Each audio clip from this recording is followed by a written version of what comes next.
അങ്ങനെ ജർമ്മനിയും നെതർലാൻഡ്സും വേൾഡ് കപ്പിൽ നിന്ന് പുറത്തായിരിക്കുന്നു. എന്താ പറയുക, ജർമ്മനിയും പിറകുമായിട്ടുള്ള കളി എനിക്ക് കാണാൻ പറ്റിയില്ല.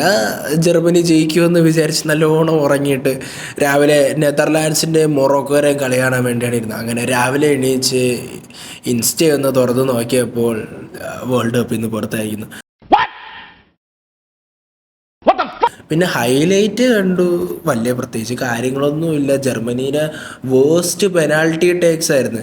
നോയറിൻ്റെ ഒരു നല്ല സേവൊക്കെ ഉണ്ടായിരുന്നു, എന്ന് വെച്ചാൽ ഒരു ക്ലച്ച് മൂവ്മെൻ്റ് ഒക്കെ കൊടുത്ത് അഗേ സേവൊക്കെ നടത്തി ജർമ്മനിക്കൊരു ഹോപ്പൊക്കെ കൊടുത്തെങ്കിലും പക്ഷേ അടുത്ത ജർമ്മൻ പ്ലെയർ വരുന്നു, അടിച്ചു കളയുന്നു.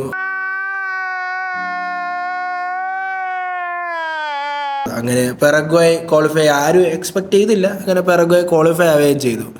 പിന്നെ നെതർലാൻഡ്സും മൊറോക്കോ ആയിട്ടുള്ള കളി, നെതർലാൻഡ്സ് 5-2-3 ഫോർമേഷനിലാണ് കളിച്ചത്. അതുകൊണ്ട് തന്നെ ഫുൾ ഓൺ ഡിഫൻസ് ആയിരുന്നു അവർ നോക്കിയത്. അതുകൊണ്ട് തന്നെ അറ്റാക്കിൽ കൂടുതലും മൊറോക്കോ ആയിരുന്നു. മൊറോക്കോ 2 വിങ്ങിൽ നിന്നും ഏരിയയിലായിട്ട് അറ്റാക്ക് ചെയ്യാൻ നോക്കി. നെതർലാൻഡ്സിലെ ആൾക്കാർ നല്ല ഡംഫ്രീസ്, വാൻഡൈക്ക് എല്ലാവർക്കും അറിയില്ല, ഹെഡ് ചെയ്തെല്ലാം അകത്തി. അങ്ങനെ 72-ാം മിനിറ്റിൽ ഗ്യാക് പോയിന്റ് ഒരു കിടിലം ഗോൾ വഴി നെതർലാൻഡ്സ് മുന്നിൽ വരികയും പിന്നെ പഴയതുപോലെ തന്നെ ഡിഫൻസിലോട്ട് പോവുകയും ചെയ്യുന്നു. നെതർലാൻഡ്സ് കൂടുതലും കൗണ്ടർ അറ്റാക്സ് ആണ് ശ്രദ്ധിച്ചത്.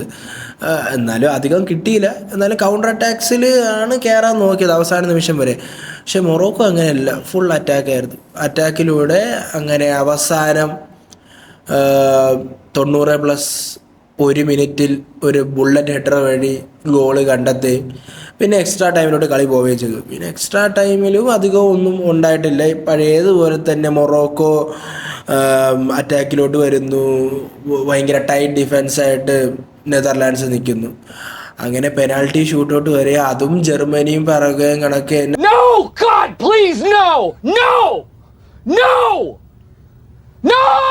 പോസ്റ്റ് പെനാൽറ്റീസ് ആയിരുന്നു.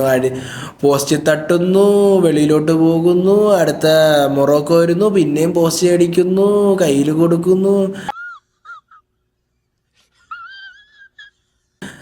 അങ്ങനെ ഒരഴുക്ക് പെനാൽറ്റി എന്ന് വേണമെങ്കിൽ ഇതും പറയാം. അങ്ങനെ അവസാനം മൊറോക്കോ പെനാൽറ്റി ഷൂട്ടൗട്ടിൽ ജയിച്ച് റൗണ്ട് ഓഫ് 16 ക്വാളിഫൈ. ഇനി അടുത്തത് അവർ കളിക്കാൻ പോകുന്നത് കാനഡയുടെ കൂടെയാണ്. അതെന്തായാലും മൊറോക്കോ ജയിക്കാനാണ് ചാൻസ് കൂടുതൽ. പക്ഷെ പറയാൻ പറ്റില്ല, ഇപ്പം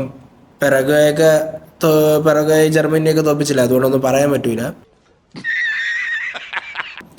എന്തായിരുന്നാലും നല്ല മാച്ചായിരുന്നു. പക്ഷേ ജർമ്മനിയും നെതർലാൻഡ്സും വേൾഡ് കപ്പിലെ റൗണ്ട് ഓഫ് 32 തന്നെ പുറത്താവുന്നു ആരും വിചാരിച്ചില്ല. പറഞ്ഞുകൊണ്ട് ബൈ.